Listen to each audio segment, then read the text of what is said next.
देखिए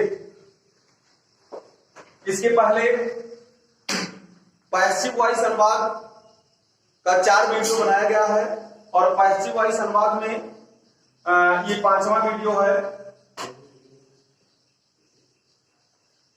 passive voice अनुवाद, passive voice अनुवाद का ये 5वां भाग है जो है पास्ट कॉन्टिन्यूअस। पास्ट इंडेफिनिट तक कल पढ़ाया गया था। पास्ट कॉन्टिन्यूअस,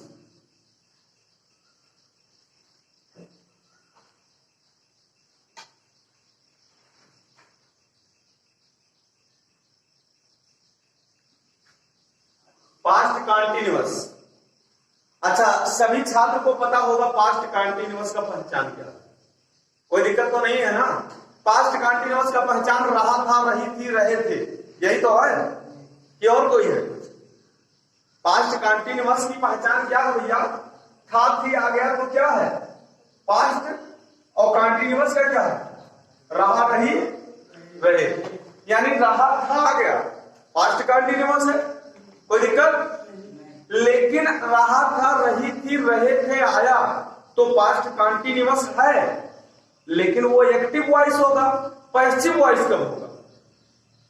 पैसिव वॉइस में एक ही पहचान, ध्यान रखिए भैया सभी लोग, हर टेंस में वही काम करेगा कि अगर जो वर्ब आए, कौन सा, जाना, जा या गया, जा या गया, ऐसा तो ये वर्ब आए और इसके पहले कोई और एक वर्ब आए, काम इसका मेन हो, इसका कोई मतलब ना। क्यों? ध्यान दीजिए। तो अब केवल इसी टेंस के लिए नहीं है, हर टेंस में बताता आ रहा हूं, बताया होगा नहीं? जैसे प्रेजेंट कॉन्टिन्यूअस में भी बताया होगा कि रहा है आ गया तो प्रेजेंट कॉन्टिन्यूअस है, और यदि पहले जा या गया आ गया, लेकिन जाने और गया का काम नहीं हो रहा है। काम क्या हो रहा है? इसके पहले जो वर्ब है उसका काम हो रहा है। कोई दिक्कत? पहचान कर लेंगे? अभी मैं सबसे पूछूंगा, एक लोगों से पूछूंगा। और जो यहाँ पे सब्जेक्ट होगा भैया, कर्ता होगा, वो कर्ता जो होगा उस पे क्रिया काम को, कर्ता क्रिया नहीं कर रहा होगा, क्रिया खुद कर्ता को कर रही होगी, और जो क्रिया करने वाला शब्द होगा, कर्ता होगा, वो कहां लिखा जाता है? लास्ट में लिखा जाता है। समझ में आया ना? अच्छा, अब इसमें हम भैया क्या सहायक क्रिया प्रयोग करेंगे, सभी लोग नोट कर लें।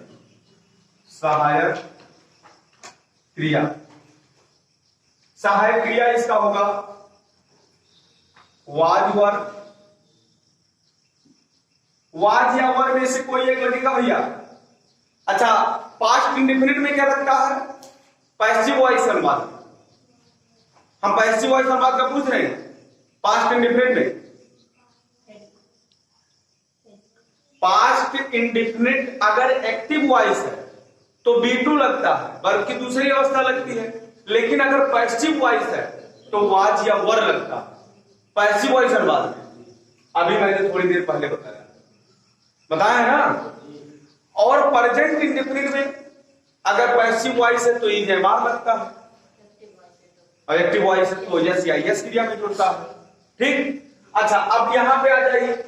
प्रेजेंट इंडेफिनिट में हमने बताया है कि इज, एम, आर के साथ में अगर पैसिव वॉइस है तो बीइंग लगता है।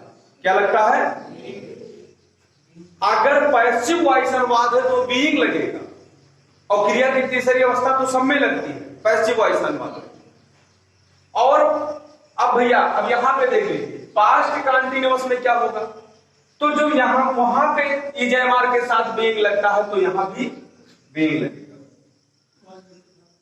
समझ में नहीं?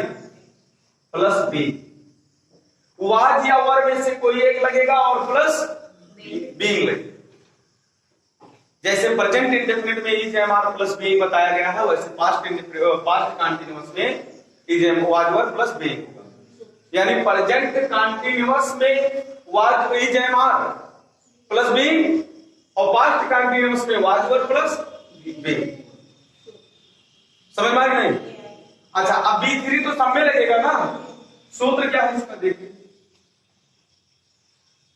पहले सब्जेक्ट होगा, यस का मतलब सब्जेक्ट।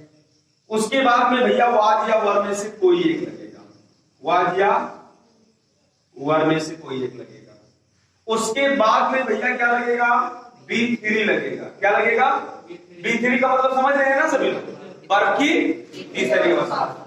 उसके बाद में भैया क्या लगेगा, कंप्लीमेंट। कंप्लीमेंट का मतलब वह होता है कि उस वाक्य में जो बचा हुआ और शब्द, हाँ हाँ, वाज या वर के बाद में यहां छूट गया है, बी कर लीजिए सभी लोग, इतना मिटा करके पहले बी कर दे, प्लस बी। अच्छा, यही बीइंग अगर ना लगाए तो सूत्र किसका बन जाएगा, पास्ट इंडेफिनिट का हो जाएगा। अरे बीइंग बढ़ा देने से पास्ट कंटीन्यूअस हो गया, और बीइंग हटा देने से पास्ट इंडेफिनिट हो जाएगा। प्लस बी प्लस कंप्लीमेंट और प्लस बाई और प्लस कार्य करने वाला, कार्य करने वाला कर्ता होगा, यानी जो कर्ता कार्य करता है वहां उस पे अंत में उसको लिखा जाता है। ठीक है, देखिए फिर से समझ लीजिए सभी लोग। भैया सबसे पहले सब्जेक्ट होगा, वह सब्जेक्ट होगा जो सबसे पहले हमको लिखना है।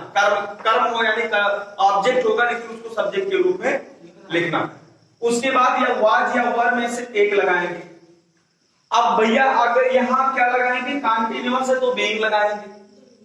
B3 कंप्लीमेंट बाई, ये सब हर टेंस में सूत्र पढ़ चुके हैं। हमने बताया है कि केवल तुमको हेल्पिंग वर्ब चेंज करना है, बाकी सूत्र वही है। क्या चेंज करना है? अच्छा, अब तुमको शुरू से मैं पढ़ा दूंगा, एक बार रिपीट करवा दे रहा हूं। पहला हमने पैसिव वॉइस बताया है प्रेजेंट इंडेफिनिट का। किसका बताया हमने? प्रेजेंट इंडेफिनिट टेंस का अगर पैसिव वॉइस अनुवाद पहचान मिल रहा है तो सूत्र यही है, केवल इसमें चेंज क्या होगा भैया, हेल्पिंग वर्ब। क्या चेंज होगा, वहां क्या लगेगा, इज एम प्रेजेंट इंडेफिनिट मिलेगा। तो अब भैया दूसरा टेंस हमने पढ़ा प्रेजेंट कंटीन्यूअस। क्या पढ़ा हमने? अगर प्रेजेंट कंटीन्यूअस मिल रहा है, पैसिव वॉइस अनुवाद की बात कर रहे हैं, समझ रहे हैं? और पैसिव वॉइस अनुवाद में पहचान मैंने बताया है कि उसमें जाना और गया होगा, लेकिन उस मेन काम जाने और गए का नहीं होगा, उसके पहले जो क्रिया होगी उसका होगा। पहचान सब में यही मिलेगा। अच्छा, तो अगर प्रेजेंट कंटीन्यूअस होता तो यहां पे इज एम आर में से कोई एक होता और प्लस बीइंग वहां भी होता, बाकी सारे सूत्र वही है। समझ में आना? अच्छा, अब मैं तीसरा टेंस पढ़ाया हूं प्रेजेंट परफेक्ट टेंस। क्या पढ़ाया हूं? Present perfect tense. Present perfect tense में हमको क्या करना है, इतने में से बदला ही है, इतने बदलना है। वहां पे हमको हैज भी दिया, हैव बीन करना, बाकी सूत्र वही। B3 लगेगा, कंप्लीमेंट बाई, कार्य करने वाला कर्ता, सब होगा वही। समझ रहे हैं ना? ये कॉन्सेप्ट क्लियर कर रहे हैं सबका। चौथा टेंस हमने पढ़ाया है पास्ट इंडेफिनिट, क्योंकि प्रेजेंट परफेक्ट कंटीन्यूअस का बनेगा नहीं, इसलिए उसको छोड़ दिया गया था। चौथा क्या आ गया, पास्ट इंडेफिनिट आ गया, पास्ट इंडेफिनिट आ गया। तो पास्ट इंडेफिनिट टेंस में क्या करेंगे भैया, वाज या वर में से कोई एक लगाएंगे और वहां बीइंग नहीं होगा। अच्छा, अब पांचवा मैं क्या पढ़ा रहा हूं, पास्ट कंटीन्यूअस। क्या पढ़ा रहा हूं? अब भैया पास्ट कंटीन्यूअस में वाज या वर होगा और प्लस बी होगा, बाकी सूत्र सब वही है। पांचों का कॉन्सेप्ट क्लियर हुआ है? सूत्र वही, हेल्पिंग वर्ब चेंज करते चले आइए और पैसिव वॉइस अनुवाद बनाते चले जाइए, कहीं कोई दिक्कत नहीं होगी। पहचान सबका मैंने एक कॉन्सेप्ट क्लियर किया है, ट्रिक है वो, क्योंकि किताब में ऐसा नहीं मिल रहा होगा। ट्रिक है वो, जो पहचान मैंने बताया है कि पीछे से पहचानिए। पहले तो तुमको टेंस का पहचान मिलेगा। किसका पहचान मिलेगा? कि वो प्रेजेंट कंटीन्यूअस है, पास्ट कंटीन्यूअस है, क्या है, टेंस का पहचान मिलेगा। उसके पहले जाना या गया वर्ब मिलेगा, लेकिन वास्तव में जाने और गया का काम नहीं होगा, उसके पहले जो क्रिया होगी उसका काम होगा। समझ में आया होगा सर? तो वह पैसिव वॉइस है, और अगर ऐसी क्रियाएं नहीं है उसमें तो पैसिव वॉइस नहीं है। तो अब ये पांचवा चल रहा, सूत्र लिख लिए होंगे, पहचान में लगभग समझ में आया ही होगा। एग्जाम्पल दे,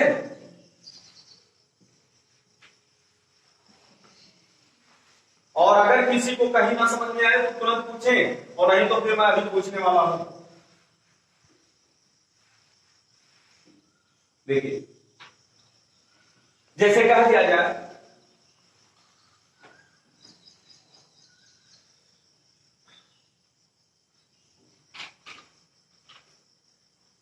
जैसे लिखा है बाजार मेरे द्वारा जाया जा रहा था। बाजार मेरे द्वारा जाया जा रहा था। ध्यान दीजिएगा सभी, पहले पहचान करिए। भैया बताइए क्या, सबसे पहले किसी भी टेंस का अनुवाद करने से पहले क्या करेंगे, पीछे जाएंगे, और पीछे जाकर क्या करेंगे, पहचान करेंगे। और पहचान में हमको भैया था, थी, थे मिला तो हो गया पास्ट टेंस, कोई दिक्कत। और उसके पहले भैया था, थी के पहले कंटीन्यूअस मिल गया, रहा रही है तो कंटीन्यूअस है कि नहीं है, रहा रही है तो कंटीन्यूअस, था थी है तो पास्ट, पास्ट कंटीन्यूअस। अभी पास्ट कंटीन्यूअस मिला है, अभी हम पैसिव वॉइस अनुवाद नहीं कर पाएंगे, मेरी पैसिव वॉइस का पहचान नहीं कर पाएंगे, यानी पास्ट कंटीन्यूअस पहचान कर पाए हैं। अब भैया वो करे पहले हमें जा मिला, तो जा मिला ये तो हो गए वर्ब, समझ रहे हो ना, ये तो वर्ब हो गए। लेकिन इस वर्ब जा के पहले अगर कोई वर्ब होगा तो ये पैसिव वॉइस होगा, और अगर इसके पहले कोई वर्ब ना होता तो पैसिव वॉइस होता। तब तो जैसा टेंस हमने पढ़ाया हो वैसे ही बन जाता, समझ रहे हैं। तो भैया बताओ, यह जा तो है, लेकिन यकर क्रिया ना, की क्रिया नहीं कर पाए। यकरे पहले जो वर्ब दिया है यहां भी जाना वर्ब है, लेकिन मेन काम इस क्रिया का है, इस क्रिया का नहीं। समझ गए हो, पैसिव वॉइस है कि नहीं है। और अगर इसी को मैं काट दूं तो एक्टिव वॉइस, यानी बाजार जा रहा था, लेकिन तो यहां पे हमको क्या करना होता, इसको भी चेंज करना होता, करता दूसरा करना होता। वह बाजार जा रहा था, तुम बाजार जा रहे थे, मैं बाजार जा रहा था। कहीं डाउट रहा है किसी को क्या, पहचान में तो दिक्कत तो नहीं है। अच्छा ये बताइए, इसमें क्रिया किस कौन कर रहा है, बाजार कर रहा है कि मैं कर रहा हूं, अरे मैं कर रहा हूं क्रिया ना। तो जो क्रिया करने वाला होगा वो पहले थोड़ी लिखा जाएगा, वो कहां लिखा जाएगा, बाई के साथ बाद में लिखा जाएगा। तुम क्रिया तो मैं कर रहा हूं।